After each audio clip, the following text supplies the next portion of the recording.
Hai sobat finansialku, Minku di sini. Buat kamu yang mau mulai investasi reksadana, yuk kita mulai bareng dari sini. Simak videonya sampai habis.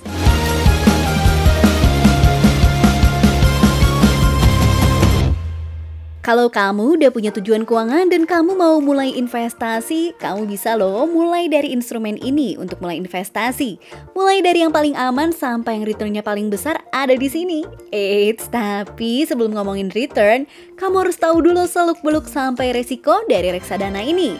Oke, jadi sebenarnya reksadana itu apa sih? Simpelnya seperti ini, kamu sebagai investor bersama dengan jutaan investor lainnya mengumpulkan dana untuk diinvestasikan. Dan dana yang udah dikumpulkan ini nantinya akan dikelola oleh manajer investasi ke berbagai instrumen lainnya, seperti pasar uang, obligasi, dan juga saham. Reksadana itu bisa diibaratkan seperti sereal ini, dengan komposisi pembentuknya juga. Saat kita beli sereal ini dengan harga Rp30.000, kita mendapatkan komposisi pembentuk sereal ini juga, seperti tepung terigu, madu, dan lain sebagainya yang udah diolah menjadi satu dus sereal. Kita tidak membeli tepung gandum sendiri ataupun madu secara satuan, tapi udah diolah menjadi sereal. Tentunya, harga dan juga keuntungan yang didapat nggak sama dengan kita membeli tepung gandum secara terpisah. Sereal ini kita anggap sebagai reksadana. Reksadana merupakan produk yang udah dikomposisikan oleh manajer investasi. Komposisi pembentuknya bisa pasar uang, obligasi, ataupun saham, tergantung jenisnya dan juga tergantung manajer investasinya. Ada 4 jenis reksadana yang umumnya kita temui. Ada reksadana pasar uang, reksadana yang kebijakan investasinya 100% pada surat berharga yang jatuh temponya di bawah 1 tahun, termasuk deposito. Lalu ada juga reksadana pendapatan tetap. Jenis reksadana yang sebagian besar alokasi investasinya ditempatkan pada surat berharga atau obligasi. Kemudian ada juga reksadana saham, yaitu jenis reksadana yang menempatkan investasinya ke pembelian saham-saham yang tercatat di Bursa Efek Indonesia.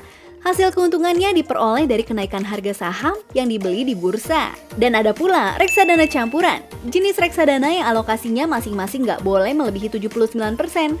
Kenapa nggak boleh melebihi 79%? Karena kalau reksadana ini memiliki komposisi 80% saham, maka nanti akan menjadi reksadana saham. Lalu gimana kalau komposisi obligasinya mencapai 80%?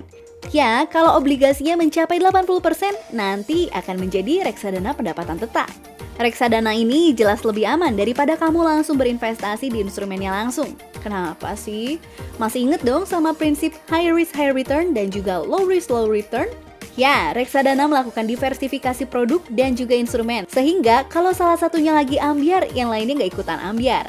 Hal ini bisa membuat investasi lebih aman, tapi saat salah satu instrumen lagi naik, kenaikannya pun nggak akan terasa secara signifikan. Selain itu, reksadana ini pun harganya relatif lebih murah daripada kamu berinvestasi langsung di pasar uang, obligasi, ataupun saham. Keuntungan lainnya, kamu nggak perlu repot-repot untuk mempelajari detail dari tiap instrumen.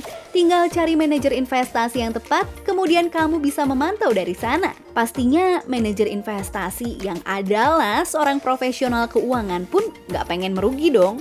Mereka pasti mencari diversifikasi terbaik dan juga pasti membuat komposisi investasi yang paling efektif sesuai dengan bidangnya. PR kamu jadi berkurang deh. Kamu tinggal langsung aja cari manajer investasi yang tepat.